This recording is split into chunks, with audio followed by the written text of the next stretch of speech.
Bacaan pertama berbicara tentang kisah Rasul Paulus yang tidak mudah bagi dia.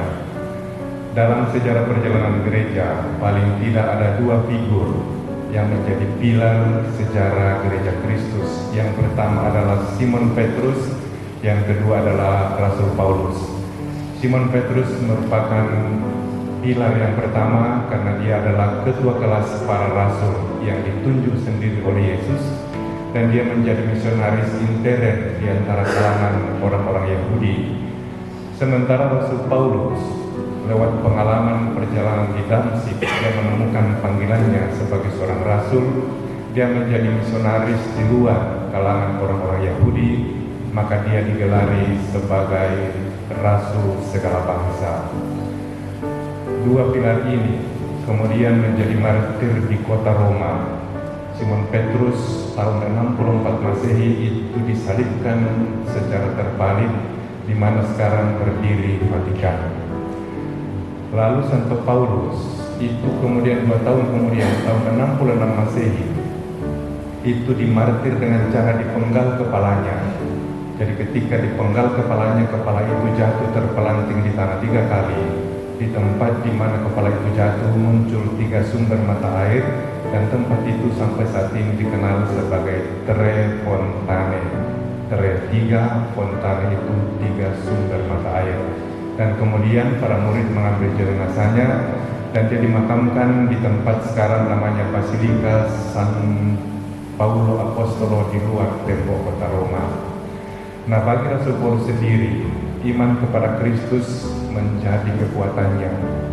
Berkali-kali dia mengalami ancaman, tantangan, dan penderitaan, tetapi iman kepada Kristus tidak pernah mengoyakkan dia atau tidak pernah membuat dia mundur. Bahkan di penjara pun, jeruji besi tidak pernah menghalangi dia untuk terus mewartakan Kristus. Dari dalam penjara misalnya di kota Roma, dan terus menulis mewartakan Injil Yesus Kristus, dan itu antara lain kita temukan dalam surat Filipi, Kolose, Efesus, dan juga surat kepada Filemon. Kurang lebih itu poin dari bacaan pertama tadi yang kita dengarkan. Sementara bacaan Injil hari ini dari Injil Yohanes itu berisi dialog yang menarik antara Yesus yang sudah bangkit dengan Simon Petrus. Itu 3 kali atau 3 lapis dialog itu. Yesus mengatakan, "Simon anak Yohanes, apakah engkau mencintaiku lebih dari yang lain?" Dan Simon Petrus menjawab positif, "Ya Tuhan, aku mencintaimu." Dalam bahasa aslinya, dalam bahasa Yunani, ungkapan ini menarik dinamikanya. Sayang dalam terjemahannya tidak terlalu nampak. Karena apa? Dalam bahasa Yunani itu ada 3 kategori cinta atau kasih. Ada agape, ada philia, dan ada eros. Ungkapan yang dipakai dalam bacaan Injil hari ini itu ada 2 yang dipakai.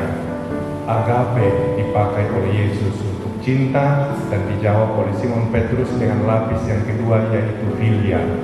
Agape itu adalah cinta yang sempurna, cinta yang ilahi. Sementara philia adalah cinta yang terbatas, cinta manusiawi. Maka pada bagian pertama, Yesus mengatakan, "Simon anak Yohanes, apakah engkau mencintaiku?" Kata pakai agape. Dan Simon Petrus menjawab, "Tuhan, engkau tahu aku mencintaimu," philia. Kedua kalinya, Yesus masih menggunakan kata agape.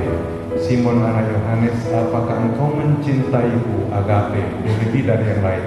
Dan Simon Petrus itu menjawab pada level yang kedua, "Tuhan, engkau tahu aku mencintaimu," philia, cinta terbatas, cinta manusia.